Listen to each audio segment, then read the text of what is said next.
Birane Seck, le responsable APR dans la commune de Thiénaba, membre du plateforme Tous pour un seul candidat. ñoo ngi leen di nuyu mbokki journalistes yi yéen ñi nga xamante ni tey jii da ngeen ñëw pour couvrir suñu point de presse bi nga xamante ni objectif bi du dara lu dul waxtaan ak def bilan wu visitu président Macky Sall bi nga xam ne ñëwoon nag pour tournée économique te suñu activité suñu mouvement bi tudd Tous pour un seul candidat defoon ci ay activités pour animer la venue du président mais dañu rafetlu visite bi importance bi mu am ak li nga xamante ni quand même bàyyi na ko fi comme ay retombées pour Thiessois yi xam ni président Macky Sall kat wax dëgg yàlla tànn bi ñu ko tànnoon rëccu ñu ko benn yoon.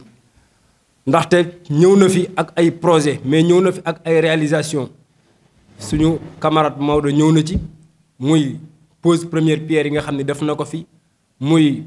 inauguration yi nga xamante ni def na ko fi lu jëm ci wàllu lu ci mel ni université Iba Der Thiam ak yeneen mais li nga xam ni moo ci gën a fës moom waxal na ko boppam muy Thiès benn dëkk ñaari gaar lañ doon wax mais tey mën nañ ni Thiès benn dëkk ñetti gaar te loolu bu mënee am dañuy jàpp ni président de la république kat wax dëgg yàlla li mu waxante woon ak sénégalais yi def na ko rawatina Thiessois yi nga xamante ni vraiment tey jii foofu la ñuy toog di waxe beneen bi ci des du ñu mën a def lu dul accompagner ko duñ mën a def lu dul jaajëfal ko te ci cadre bi ñu koy defee mooy cadre suñu plateforme bi nga xamante ni Tous pour un seul candidat la tudd plateforme bi nag day accompagner président di vulgariser ses réalisations te nag duñ ko yemale ci wax kese mais dañ koy yemale ci jëf ba fépp foo xamante ni sénégalais nekk na fa incha allahu dinañu dox wala ñu ci wax ak canal boo ko mën a jotee ñu xam ne président de la république kat mi ngi liggéey te incha allah dinañ la fas yéene accompagner pour que ñu xam ni réalisation yooyu yu concrète la yu visible la. ñun taxaw nañu tey wax dëgg yàlla ndax président Macky Sall li mu fi def muy 1500 milliards yu mu war a def fii nga xamante ni mooy la région de Thiès.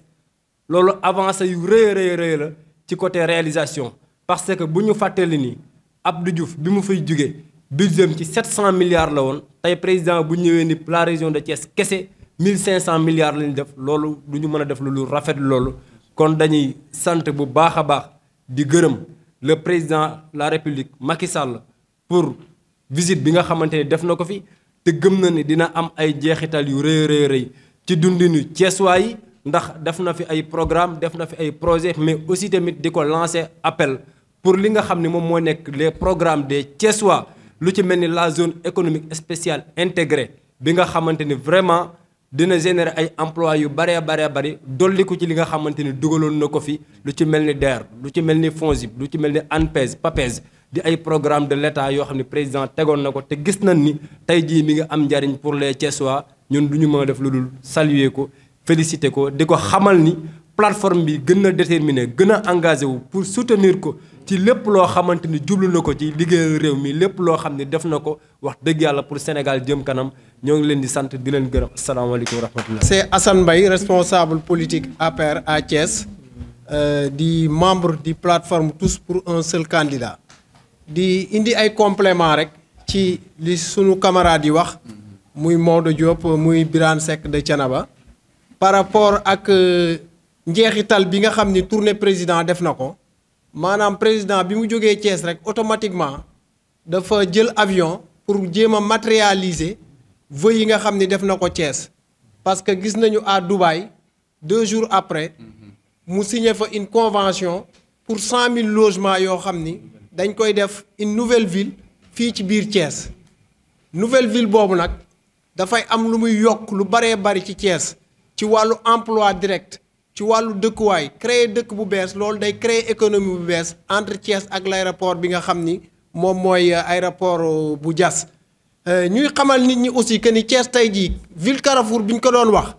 dëgg-dëgg dañ ko doon jiiñ waaye Macky Sall moo ko def parce que su àggalee réalisation aéroport bu Diass indil ñu autoroute de Thiès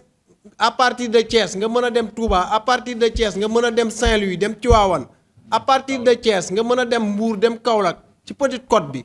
ñu ni doyul loolu ci wàllu transport terrestre mu indil ñu aéroport ci wàllu transport aérien doyul mu indil ñu le port de Ndayane qui est en cours d'exécution lépp nekk ci biir département ci région de Thiès kon loolu day conforter avec la relance des chemins de fer ak le TER bi nga xam ni mooy def tey jii Thiès benn dëkk ñetti gaar loolu économiquement dafay am lu muy jouer ci biir Thiès mais ci wàllu plan politique ñuy fàttali les responsables de Thiès ñun ñu bokk ci aussi que ni président bi mu fiy jóge bàyyi na fi ndigal loolu plateforme bi ci la ñu nekk tey jii moo tax tey ñu woote évaluation mooy dem ci réseaux sociaux yi dem ci plateforme yëpp occupé ko ci wàllu réalisation li mu fi def ak li nga xam ni moom la ñu war a wax sénégalais yi ak li état wu Sénégal ak gouvernement am nekk di ci liggéey loolu moo ëpp solo ne ci mbedd yi di werante ci ay mbiru jàmbur yoo xam ni politiquement ñun concerné wuñu nit la concerné ak justice nit la concerné ak moroomu nitam kon président dafa wax une organisation au niveau de la base nee na nañu organiser wu ci communes yi organiser wu ci département bi loolu nag ñu ngi ci interpeller tous les responsables politiques de l'Alliance pour la République pour que ndigal loolu président joxe woon tey ñu ngi ci une semaine wala 10 jours fan lañ ci toll ñu wax ñu ko su ko defee ñu gën a mën a organiser parti bi parce que ci ay élections la ñu jëm d'ici 12 mois parce que datu élection yi jàpp nañ ko comme jàpp nañ ko nag jot amatul donc ñu ngi tàllal plateforme tous pour un seul candidat mu ngi tàllal loxo jeunesse bi mu ngi tàllal loxo tous les responsables di sant ñëpp di gërëm ñëpp wasalaamaaleykum wa rahmatullah. Nous faisant l'économie d'une évaluation technique, nous avons voulu en faire sortir les points saillants afin que chacun d'entre nous puisse se projeter avec sérénité vers l'avenir et disposer des outils indiqués d'appréciation à tous les niveaux. D'abord au plan politique, l'accueil mémorable et exceptionnel qui lui a été réservé par les populations thiessoises est la preuve de leur adhésion à la vision du président Macky Sall,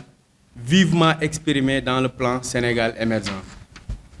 La grande satisfaction politique est venue de la présence de milliers et de milliers de jeunes venus de tous les contrées de notre région pour lui témoigner leur forte affection et lui souhaiter la bienvenue dans une région carrefour, multiculturelle et pôle d'émergence économique.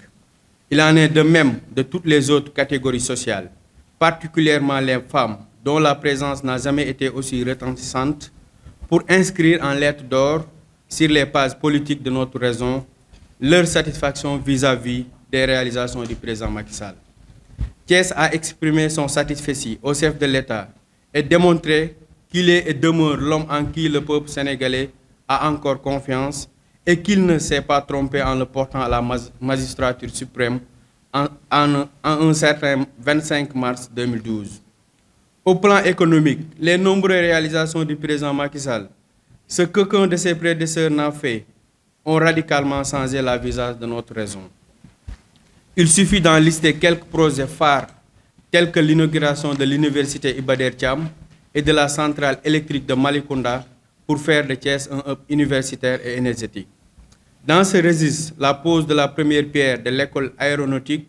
pour les métiers de l'aviation, la relance des chemins de fer, la visite des sentiers du Promoville, du port de Ndayane et du central marial de Popenguine, le lancement de la construction de l'autoroute Thiès-Tivaouane